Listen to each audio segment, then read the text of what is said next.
in, watch your step.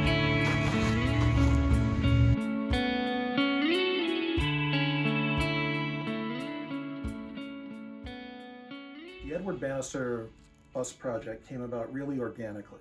I had just finished another very long and very huge portrait sculpture project, and my anonymous donor had been very adamant about wanting to do something else involving history and involving the art club and a wonderful artist that was very close to his heart. And wouldn't it be great if we could make a portrait of him to gift? So that's when the wheels really started turning.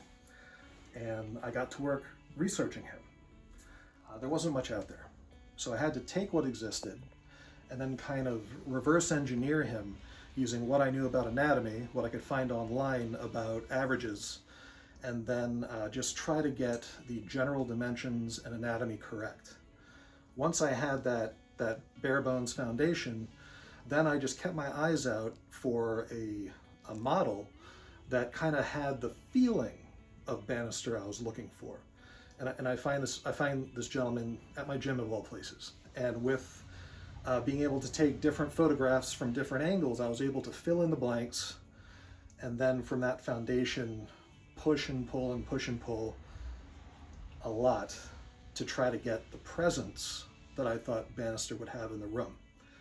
So I concentrated more on this in-life photo of him, which had his energy, his swagger, and just the charisma that he was so famous for with his friends. Step one is, with all the dimensions I've gotten, I cut out a silhouette from the front and the back and the side, and I put all those together on an armature. That armature I fill in with spray foam and then carve the spray foam into something resembling a skull. So once I've got the armature all finished and I start building out the sculpture, I use wax.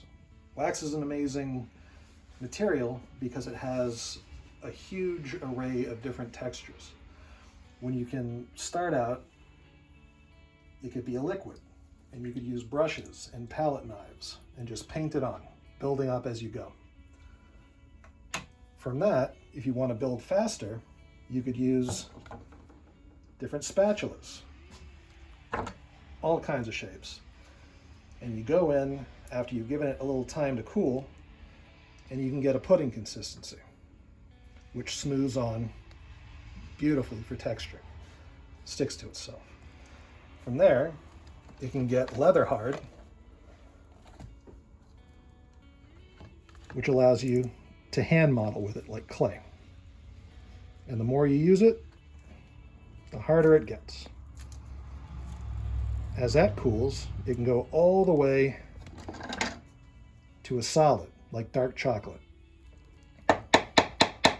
And this, you can carve using any of these tools, usually for wood carving. So with the Bannister bust, I use a tool very much like this with a kind of soft chocolate texture to add and build all of these things, shaping them and scraping them out as I go. That gives it pretty smooth. So then I take a tool very much like this at all different shapes and sizes to scrape out negatives, bring things into block forms. After that, I take much smaller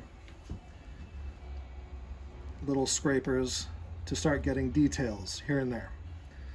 And then by the end, I've moved down to little ball bearings, picks, and whatnot to catch the light and kind of just harness it and make lots of little highlights to form the texture on the skin and in hair.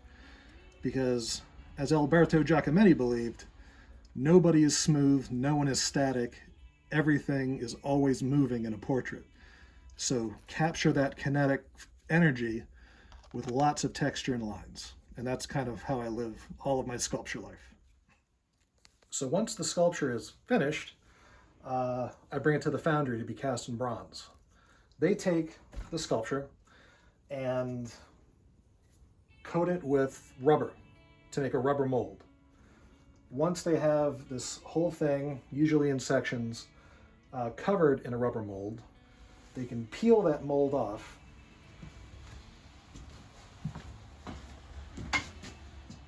and make a duplicate sculpture using red casting wax. The red casting wax is slathered inside all throughout the entire surface to make a 1/4 inch thickness. Once they have the 1/4 inch thickness, they can shuck that out of the mold and add sprues so that the bronze and the pressure can be relieved when they pour bronze into it. They take the red wax duplicate they've made, coat it in several baths of ceramic slip until they form a shell.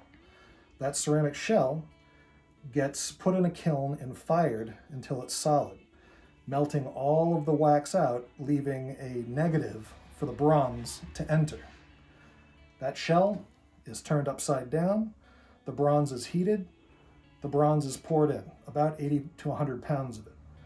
This goes inside, fills from the top up, coming out through the sprues, and cools. Once it's cooled and there's no warping, they take hammers and all the way up to dental picks and remove with force and skill all of the ceramic shell that held its shape. After that, they turn it over, cut off the sprues, weld, grind, and sand until it is as close to the artist's vision as possible.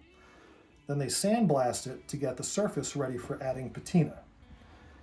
Once they choose a patina, that's usually lots of applied heat, acids, paintbrush, and then they wax it, and then it's finished.